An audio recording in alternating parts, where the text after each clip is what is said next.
बारिश की वो रात और ठंड, दिसंबर की कड़ाके भरी ठंड जो उस रात को तो हेलो फ्रेंड्स, आपका आपके अपने channel the tone of Sonia में हार्दिक स्वागत है। अगर आप नए हैं तो प्लीज़ मेरे चैनल को सब्सक्राइब कर दीजिए, लाइक कीजिए और स्टोरी पसंद आए तो शेयर कीजिए। आज की स्टोरी है हॉन्टेड नाइट।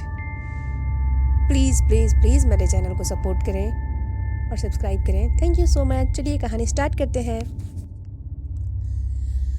हाईवे की सड़क पर सरपट दौड़ती जीप। सड़क के किनारे बाढ़ की वजह से मरे जानवर जीप में बैठे 18 साल के युवक को नाक भाव सकोड़ने पर मजबूर कर रहे थे कि तभी गोविंदगढ़ आ गया। सवारी उतरो की आवाज़ जीप के ड्राइवर ने दी। शायद ये लड़का ही बस गोविंदगढ़ की सवारी था। आसमान से टपकती बारिश की बूंदें दिसंबर की कड़कड़ाती ठंड को और भयानक बना रही थीं। लड़के ने घड़ी देखी, रात के 1 बज चुके थे। हाईवे से गांव लगभग 5 किलोमीटर दूर था और इस ठंड की बरसात वाली रात में कोई वाहन मिलना भी नामुमकिन था। लड़के ने बैग कांधे पे टांगा और निकल पड़ा गांव के पथरीले रास्ते पर जवान खून था। लड़के ने तो पहले हिम्मत की, मगर रास्ते में तरह तरह के खौफनाक मंजर जब याद आते थे तो दिल का दहलना भी लाजिम था। मगर कहते हैं ना, जहाँ चाह है वहाँ राह है। लड़का लगभग आधे से भी कम किलोमीटर आगे बढ़ा होगा कि तभी पीछे से अंधेरे में बरसात की बूंदों को चीरती एक तेज रोशनी दिखाई देती है। लड़का बीच रास्ते में खड़ा हो जाता है। जीप वाला जीप रोकता है, बोलता है, हीरो समझते हो अपने आप को? लड़का बोलता है, लिफ्ट चाहिए थी अगले गांव तक के लिए। जीप वाला पहले से ही शराब पी के फुल टुन्न था, उसने लिफ्ट देने से साफ मना कर दिया। लड़का सोचा, एक से नमूने हैं इस दुनिया में, एक से एक नमूने हैं इस दुनिया में। वो आगे की राह पकड़ा ही था कि उसे याद आया कि हाईवे के पास उसके चाचा रहते हैं। वो गोविंदगढ़ के स्कूल में टीचर हैं। क्यों ना वापस चलकर उनके पास से कोई वाहन का इंतजाम किया जाए। लड़का वापस लौटता है। बेकौना हाउस जहाँ उसके चाचा रहते थे, वहाँ का दरवाज़ा खटखटाता है। तभी एक लड़का बाहर निकलता है। घर के भीतर से आवाज़ आती है, कौन है इतनी रात को? अंदर से आया हुआ लड़का जवाब देता है, जो स्कूल में टीचर है ना, उन्हीं के भतीजे हैं। घर के मालिक बोलते हैं, टीचर जी तो नहीं है, वो तो गाँव गए हैं। आज पूजा थी ना आपके गाँव में, आप भी पूजा में आए हो ना, मगर इतनी लेट? लड़का बताता है, बस लेट हो गई थी, क्या करता। फिर पहले बस से 114 किलोमीटर का सफ़र, इसके बाद जीप पकड़ो। रास्ते का हाल तो पता ही है आपको। मालिक बोलते हैं, हाँ अब गांव जाओगे? लड़का हाँ में सर हिलाता है और कोई वाहन का इंतजाम करने के लिए बोलता है। मालिक बोलते हैं, ये साइकिल लिए जाओ। लड़का साइकिल उठाता है, धन्यवाद कहता है और वहाँ से निकल लेता है। लड़के की जान में जान आती है। वो साइकिल गांव के उबड़ खाबड़ रास्तों में दौड़ा देता है, मगर रात का सन्नाटा और झमाझम बारिश, उस रास्ते पर मरे हुए जानवरों का ख्याल रात के माहौल को और भयानक बना रहा था। लड़के की साइकिल जाने एक ढाल में किस गड्ढे में जंप करके 2-4 गुड़मुड़ी के बाद लड़के को एक खेत के किनारे पटक देती है। साइकिल ऊपर लड़का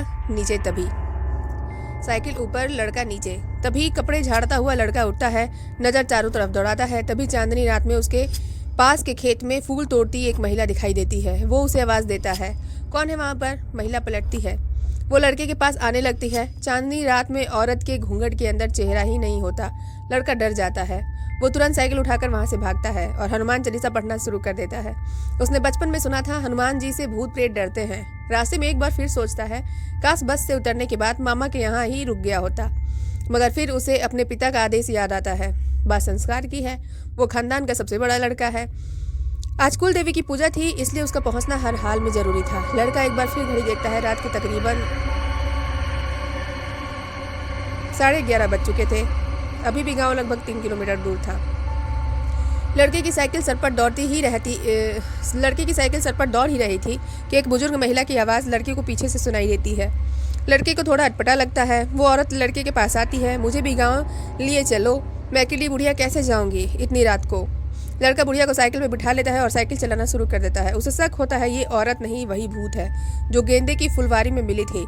लड़का सोचता है, आगे कहीं ले जाकर इसे पटक दूंगा। तभी औरत पूछती है, इतने रात गए बेटा, तुम कहाँ से अकेले आ रहे हो? तुम्हें डर नहीं लगता? लड़का बोलता है, नहीं, बस लेट हो गया, इसीलिए मैं भी लेट हो गया। घर में पूजा थी, इसलिए आना ज़रूरी था। आप इतनी रात गए यहाँ क्या कर रही थी? औरत बोलती है, मेरा अमरूद का बगीचा है, उसी की रखवाली कर रही थी। लड़का पूछता है, इतनी रात को कौन आएगा अमरूद चुराने? औरत बोलती है, नहीं बेटा, गांव के लड़के बहुत बदमाश हैं, दिन भर चोरी करने के लिए घुसते हैं बगीचे में, इसलिए देखना पड़ता है। लड़का पूछता है, वो जो अमरूद के बगीचे के पहले गेंदे के फूल की फुलवारी पड़ती है, वहाँ कोई भूत रहता है क्या? औरत जवाब देती है, हाँ मेरी बहन है, 2 साल पहले मर गई थी, उसकी आत्मा अभी भी भटकती रहती है। क्यों, तुम्हें भी मिली थी क्या? लड़का बोलता है, हाँ मगर मैं भाग आया। तभी औरत की आवाज़ जो नाक पर जोर लगाकर बोल रही थी, लड़के को शक होता है, कहीं ये औरत वही तो नहीं। लड़का बात को पलटता है, वो औरत को बताता है कि मेरे दादाजी पुजारी हैं, मैं उन्हीं का पोता हूँ। और बोलती है, बड़े भले मानस हैं तुम्हारे दादाजी। सामने लगभग 200 मीटर की दूरी पर हनुमान जी का मंदिर है। तभी लड़के को महसूस होता है कि उसकी साइकिल पर वजन कम हो रहा है और वो औरत कहीं वापस भारी गड्ढे के पानी में धड़ाम से कूद जाती है। लड़का मुड़कर देखना उचित नहीं समझता है। वो साइकिल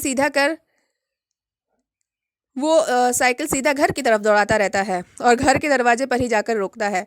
घर सामने देखकर उसकी जान में जान आती है। वो घर का दरवाजा खटखटाता है। लड़के की बुआ दरवाजा खोलती हैं। वो लड़के को देखकर खुश हो जाती हैं, पूछती हैं, बेटा तू इतनी रात को क्यों आया? लड़का बताता है, बस लेट हो गई थी, क्या करता। बुआ जी पूछती हैं, रास्ते में डर नहीं लगा? लड़का बोलता है, लगा डर, मगर क्या करता, पिताजी का आदेश था, घर पहुंचना भी जरूरी था। बुआ जी लड़के को खाना देती हैं। रात के तकरीबन 12 बज चुके थे। लड़का खाना खाते समय ही बुआ से पूछता है, वो गांव के बाहर अमरूद वाले बगीचे में और गेंदे के फूल वाले बगीचे में कौन औरत रहती है? बुआ बोलती है, तुम्हें भी मिली थी क्या? लड़का बोलता है, हाँ बुआ, बताती है, औरत नहीं चुड़ैल है। पहले जब जिंदा थी बगीचे की देखभाल वही करती थी। 2 साल पहले उसकी मौत हो चुकी है। अब हर राह चलते से लिफ्ट लेती है और उसे परेशान करती है। लड़के का भ्रम दूर हो जाता है, उसका शक सही निकलता है। खाना खाने के बाद लड़का सो जाता है। रात भर वो उसी चुड़ैल के बारे में सोचता रहता है। सुबह जब सोकर उठता है, उसका जिस्म जबरदस्त बुखार से तप रहा होता है। वो और परिवार वाले उसे दवा देते हैं और 2-4 दिन में ठीक हो जाता है। दोस्तों, ये कहानी आपको कैसी लगी प्लीज़ कमेंट करके ज़रूर बताइएगा। और स्टोरी अगर पसंद आए तो लाइक कीजिए, शेयर कीजिए और सब्सक्राइब कीजिए। प्लीज़ प्लीज़ प्लीज़ मेरे चैनल को सब्सक्राइब कीजिए। यार आप लोग स्टोरी सुन लेते हैं, सब्सक्राइब नहीं करते हैं, प्लीज़ मेरे चैनल को सब्सक्राइब कीजिए। Thank you so much for listening my story.